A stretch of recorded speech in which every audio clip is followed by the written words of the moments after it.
All right, music fans, welcome back. Harmless Dave here, talking about real music in real time for real people just like you and just like me.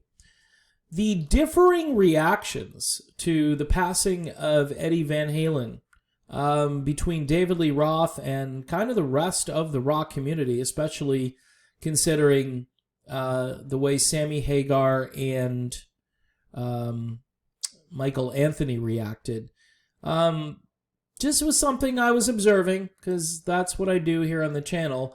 Roth posted this a few days ago, right after it was learned that Eddie was no longer with us, and he just wrote, "What a long, great trip it's been."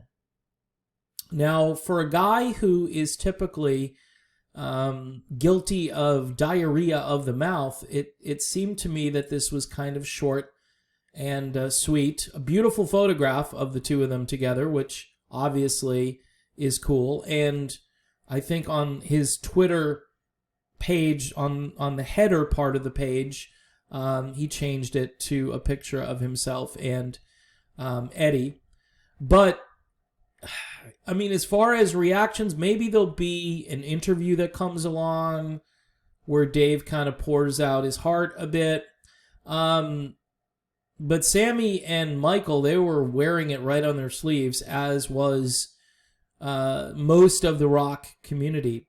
And I find this kind of interesting.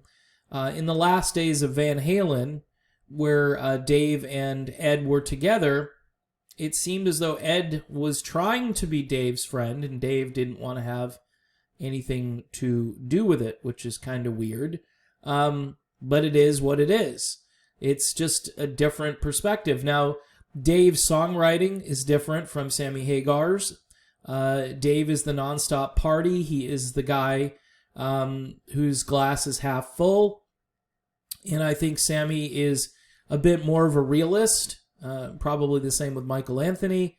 And it's just kind of a weird thing. I mean, even toward the end where Roth was making all of these assumptions that he was Van Halen de facto, and Ed's not going to answer the bell. Obviously, he knew what was going on, and he was putting it out there almost to sound like, well, Ed just doesn't want to tour, or Ed's too busy, being addicted to drugs or something. It wasn't definitive as to what the issue was, and again, I'm sure he was told he couldn't talk about it, but the perception, sort of like the propaganda that he was putting out there, to use that word, almost sounded like, well, he's just, he can't do it, and for whatever reason, and he's just... And again, I did a video apologizing because we were all left to speculate, well, what's wrong with Ed? Why won't he tour? And a lot of people kind of minimized the TMZ story when it came out. I remember talking about it, but because it was TMZ, I don't know, people were just... They were thinking it's just tabloid news. Well, the tabloid news these days isn't any better or worse than what you consider mainstream news. All right? And they may do some lousy reporting at times, but I think when they do reporting, they don't slant the article. They just report what happened, and that's what you're supposed to do as a journalist. So, with all of that, in the foreground now, you think to yourself, okay, Roth probably could have handled that better. Like, he could have said, hey, I'd love to have Ed on tour or be on tour with Ed right now, but that's just not possible.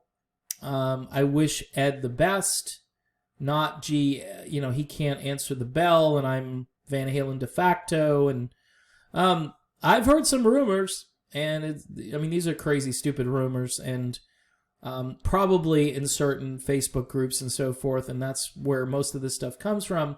But, people are talking about getting the band together without Ed to do a tribute for Ed, and have Dave and Sammy there and so forth. I don't think that's a bad idea. A bad idea would be to call it Van Halen and to resurrect the name without Eddie in the band. That would be nuts. I understand that there are two Van Halens remaining who are in the band, and of course that would be Wolfie and Alex. but I think that's sacrilege. I think that's complete craziness. And usually I'm okay with bands soldiering on without key members. But I can't think of the proper analogy. It would be like the Beatles without Paul McCartney. I mean, I don't know. Is it doable? Is it plausible? Yeah, but again, it would just be almost an insult to... I mean, once you get to that level... See, the lower bands, the bands that are kind of in the middle, who don't have a persona like Van Halen had, and like each individual member has, it's easier to kind of, install a member here. Oh, gee, I like this band. They kind of sound like they used to sound, and we can get away with doing this. And I've been a supporter of some of that. And as time goes on, people are going to notice that rock bands won't have any original members and so forth. But again, Ed was a Beethoven, Mozart type character, okay? And replacing him would be just insane. The fact that I'm even talking about it right now and giving it airtime is probably a mistake, because I'm sure there are promoters out there who are rubbing their hands together thinking, okay, we got Sam, we got Dave, Wolfie can switch to guitar, Michael comes back and he plays bass, and Alex plays drums, and there's your band, right? Ugh, don't do it. Don't do it. Don't even, I mean, if you want to do a tribute and bring in all those people who were influenced by Eddie and get them up on stage to play or try to play some of Ed's licks, fine. Absolutely. Maybe raise money for cancer, okay, while you're at it. But it would be one long, stupid trip if that's what you're going to do. In any event, I think it's interesting the difference between the way Roth has handled this and the way Sammy has handled this. But again, let's just let Eddie rest in peace. Let all the good memories we had rest in peace, and understand that there's nobody coming to be Eddie Van Halen. Nobody. Guitar as an art form is in decline, because rock music in general is in decline, and there's no denying that. It would be nice for me to put a happy face on this and say, oh, it's business as usual, but take a look around. Listen to your local radio station and see what they're playing. And I'm not talking about, the oldies or the classic rock stations. I'm talking about what is on your radio as far as new music goes. It's a garbage dump. It's a wasteland of computer-generated sounds and vocals that are all perfectly harmonized and auto-tuned. This ain't Van Halen, folks. And again, a band like Van Halen, especially a guy like Eddie, he's not coming back. There's nobody here to replace Eddie. So, in any event, I know that was kind of a long, strange video, but there it is. The difference between David Lee Roth and Sammy Hagar as far as how they react, and the idea that there could be some kind of a meeting somewhere between people with lots of money, and they could probably bill it. And see, I'm giving these people ideas, and I better stop.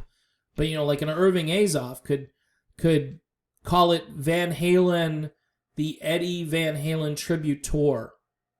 That's exactly what I can kind of think here. Obviously, with this germ thing that's been happening now for most of this year, that probably won't occur until next year, if it were to occur at all, if promoters actually saw this as something that they would do.